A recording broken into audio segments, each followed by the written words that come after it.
So you're sick of computer science, business and the like, and want to go back to the good, honest work of farming. Now, all jokes aside, if you're looking to start a microgreen business or any other type of farming activity and don't really know about the legal requirements in doing so yet, then definitely watch this video all the way to the end. I'll walk you through all the steps I had to go through to start a microgreen business in my country of Austria. But most of these steps also apply to the other countries of the European Union. So let's start with some rules that pretty much apply to any country you want to start a business or some type of farming activity in. First, you have to be older than 18. And second, most countries require you to not have any criminal record. I know these are pretty obvious, so let's get to the requirements specific to Austria. Usually, if you're looking to start any type of business activity in Austria, you have to go to the WKO, which is the Austrian Chamber of Commerce. And they pretty much walk you through the whole process and do a lot of the legal requirements and paperwork for you. But if you were to do it manually, you would have to go to the trade registry to register your business and inform the tax authorities of your start of operations. But starting a microgreen business is a little bit different because you're using the power of nature to generate something from the ground. And whenever you do something like that, it's overseen by the Austrian Chamber of Agriculture and Forestry and has its own different set of rules. Naturally, because of that fact, I was really confused because I called up a bunch of different agencies, under them also different chambers of agriculture in the different states in Austria, but none of them could give me a definitive answer of how I would start a venture like that. Until I finally reached a guy at the Vienna Agricultural Chamber who was honestly a saint in telling me what I wanted to know. So if it weren't for Christian Reindl, then this video would not exist. But I digress, so let's get to the requirements. First, you will have to contact the SVS, which is the Austrian Self-Employed Insurance, and tell them when you will be starting your operations. And for that, there's actually a little form, and I link to that down in the description.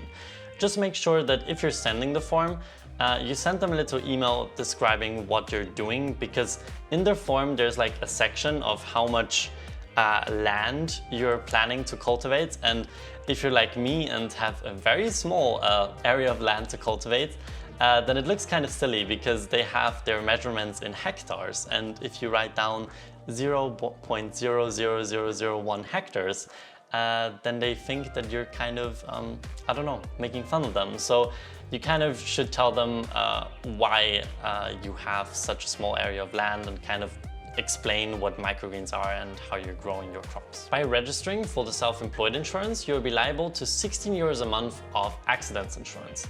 And that's pretty much your baseline cost of starting a microgreens business in Austria that you would have to pay to the government. Because if you're not making any profits, you don't have to pay any taxes. So 16 euros a month is your baseline cost.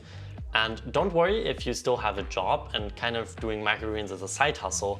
This doesn't take away your employer's insurance. This is just kind of a add-on insurance and pretty much just covers workplace accidents if you're growing microgreens in that time. So if you have an accident, and I don't know how you could have an accident growing microgreens, but if you do, then you will be covered by these 16 euros you pay a month to the self-employed insurance.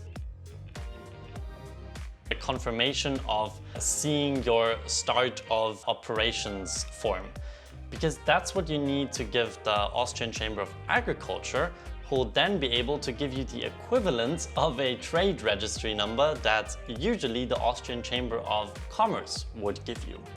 I know that was a lot of words, but yeah, so the Austrian Chamber of Agriculture pretty much gives you the equivalent of a trade registry number. So that's not a commercial trade registry number like most businesses have, but an agricultural trade registry number, which you need if you're starting an activity like this one. And once you have that number, you can now call yourself an official farmer.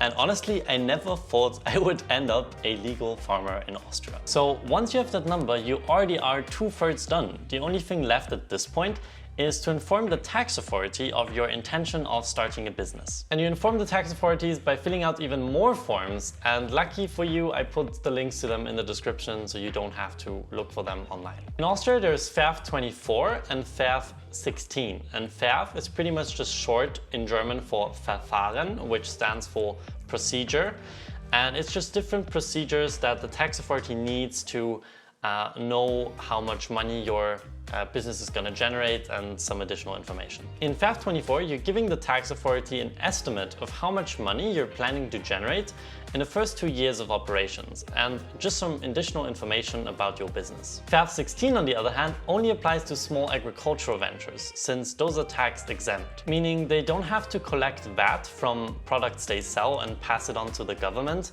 But at the same time, they're also not entitled to deduct VAT when buying resources for the business. Finally, there's a signature form where you're just informing them who the CEO is, and if you happen to have more co-founders, you can write down their different roles, and each of the co-founders also has to sign this document. Unfortunately, the tax authorities in Austria don't allow people to do this process online yet, so you will have to print out these documents and bring them to their offices. And definitely make sure to schedule a meeting with them, to not be a dumbass like me, who went there without one and had to wait in line just to not get in because they closed the offices right when I got in front of the line. So I got a little sidetracked there, but once you handed in those documents, the only thing left for you to do is wait. Usually you can start already because you will receive your official confirmation within 2 weeks.